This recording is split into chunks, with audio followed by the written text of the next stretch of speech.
The very first hallmark of the fire plan was the consolidation of the fiercely independent volunteer fire companies into one company, which means they had to lay down and dissolve whatever little boundaries there were that existed, unify their bylaws, uniform their operating procedures, consolidate their equipment, consolidate their effort, do everything now as one. Now, if you think about that, this is a 100-plus-year-old tradition that has now been changed to become one new unified fire service company. That is monumental. During an otherwise typical sunny Friday afternoon, the mayor held a press conference to announce the city's new fire plan. Turner River, Belltown, and Long Ridge fire departments all voted and agreed on a new plan that would consolidate the 3 volunteer departments into one.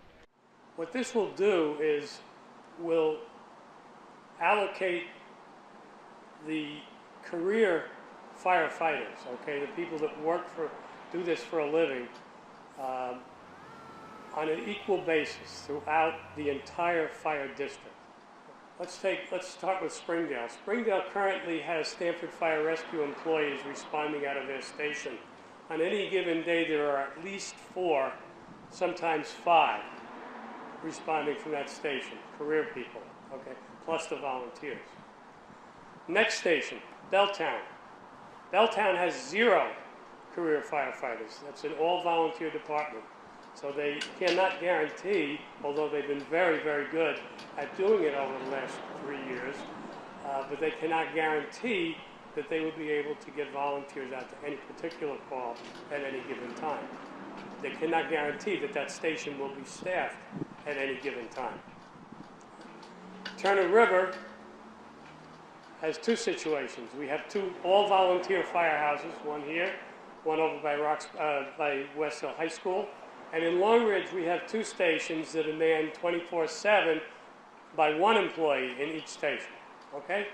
So that clearly is an imbalance in fire protection.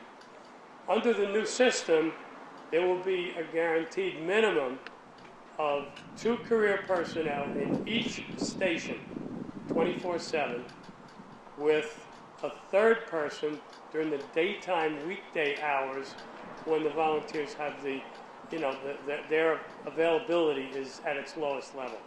Okay, so that would be to supplement where the volunteers may be a little bit short. Those affected by the plan say they're satisfied this decision was made and look forward to how they can help the city continue to keep the highest level of safety. It's going to be much more fluid, much more equal across the districts. It's actually better coverage than we had previously when we had employees here, especially during the daytime.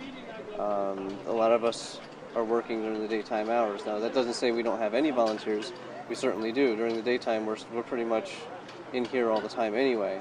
24/7, there's usually people here, but it just guarantees that that's going to definitely be the case as we move into the future. Basically, it's a family thing. I grew up in the firehouse and always wanted to do it. It was the only thing since I was a kid. I was the one who ran around in my dad's gear.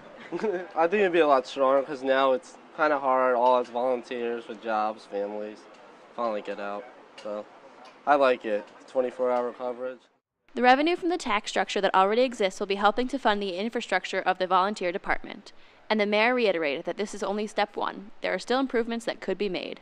What I saw here today, the consolidation of these fiercely independent volunteer fire companies into one, leads me to believe that things will continue to change. You can expect things going, it's not it's not going to be a static plan. It's going to be a constantly evolving plan. The ultimate goal being best fire service in the state of Connecticut.